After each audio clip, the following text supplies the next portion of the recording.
Zachary, we are starting off with something that is very validating to me personally because in What Could Go Right podcast history, we are going to be proven right about our economic predictions. So, Congressional Budget Office and the Federal Reserve both put out some thoughts and anticipated stats out right at the end of 2023.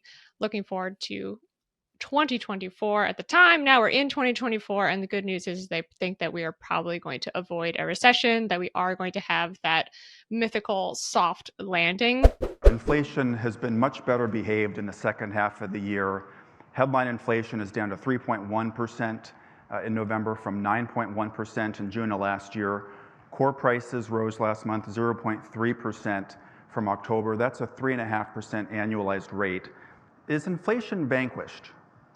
It's certainly meaningfully coming down, and I see no reason on the path that we're currently on why inflation shouldn't gradually decline to levels that are consistent with the Fed's mandate and targets.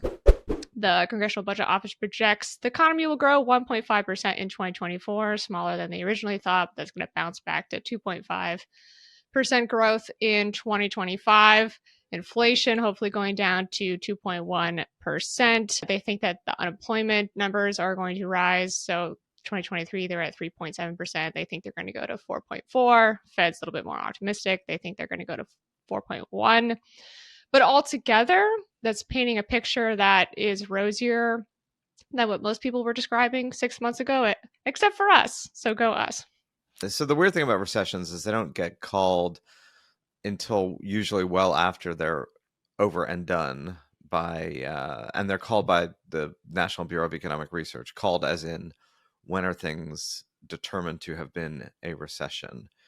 That determination usually happens a year plus after there has been a recession. So people feel a recession long before one is officially declared. Although if it's bad enough and there's really strongly negative GDP growth for 2 consecutive quarters, which is one of the definitions, then obviously that's more evident. Although even then, GDP gets revised and revised and revised and revised over the subsequent years. So it is possible that we were briefly in a recession. You know, what if there was a recession and no one noticed, kind of thing. It is certainly clear that we have avoided what most people thought was unavoidable, which is that in the most aggressive Fed cycle of interest rate increases since the early 1980s, that we would inevitably have some sort of recession.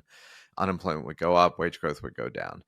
And for the time being, that hasn't happened. I think it's more luck on the part of luck in the sense of the Fed's gotten lucky by, in my view, being overly aggressive and it not having the negative consequences. But that being said, here we are, and it's been pretty wild that that's been avoided. The one thing that's also wild is how many people are convinced, utterly convinced, that unemployment is up, wages are down, and we're in a recession. Meaning, contrary to all numbers, a large percentage of people, particularly people under 30, think that things are quite different than they are, which either means the numbers are completely wrong or people's perceptions of reality are skewed by all sorts of legitimate insecurities about the future, the political situation, war in the Middle East, and just sort of like post-COVID weird uncertainty time.